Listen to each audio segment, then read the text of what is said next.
Баршаңызға қайырлы күн достар. Бүгін сіздермен осындай өте дәмді қазақтың тары қосылған және де қызыл ірімшік, бал, қаймақ қосқан керемет дәмді тары шайының жасау жолымен бөлісетін боламын. Видеоның соңына дейін қарап, лайк басып, комментарий қалдырып, арнама тіркелуді ұмытпаңыздар. Достар, ол үшін бізге керегі ең бастысы тары, алдына қуырылып, тазаланған осындай тары керек болады. Және де қызыл ірімшік қостым, қою сүтіміз және де қаймақ керек болады.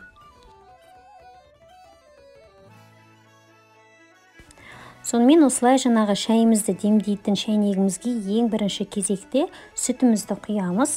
Сүтіміз қою болу керек, менде қолдың сүті.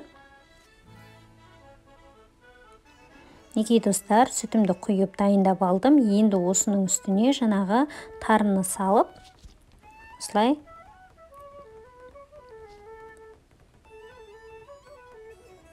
енді бұның үстіне жаңағы қызыл ірімшігімізді саламыз. Бұл қызыл ірімшікті біз алдын ала жазда осы тары шайға арнап кептіріп аламыз. Егер сізде бұл ірімшік болмаса, міндетті емес әрине, бірақ бұл қызыл ірімшік ерекше иіс, ерекше дәм береді тары шайға.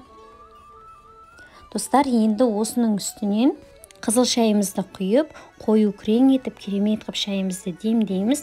Достар, бұл шайдың пайдасы өте зор, әсіресе жаңа босанған және де емізулі аналарға ерекше әсерін тигізеді. Себебі бұл сүйектердің қатаюына және де ана сүтінің дұрыс бөлінуіне септігін тигізеді. Осылай достар, үстіне қайнап тұрған ыстық суымызды құйып, шайымызды осылай демдейміз. Және де ерекше иіс, ерекше дәм беру үшін үстінен осылай жарты шай қасық қолдың тұздалған керемет сарымайынан араластырып жіберсеңіздер, және де үстіне осылай қолдың қаймағын салып толықтай араластырамыз. Достар, иісі де өте керемет болып шығып тұр. Осылай түбін, тарысын осылай қасықпен бір араластырып құйып ішсеңіздер, өте дәмді болды. Достар, осымен біздің тары шайымыз дайын болды. Жаңағы тарының, ірімшіктің, сарымай, қолдың қаймағы қосылған кезде ерекше иіс аңқып тұр бұл шайдан. Сондықтан осы рецепт арқылы міндетті түрде жасап көріңіздер.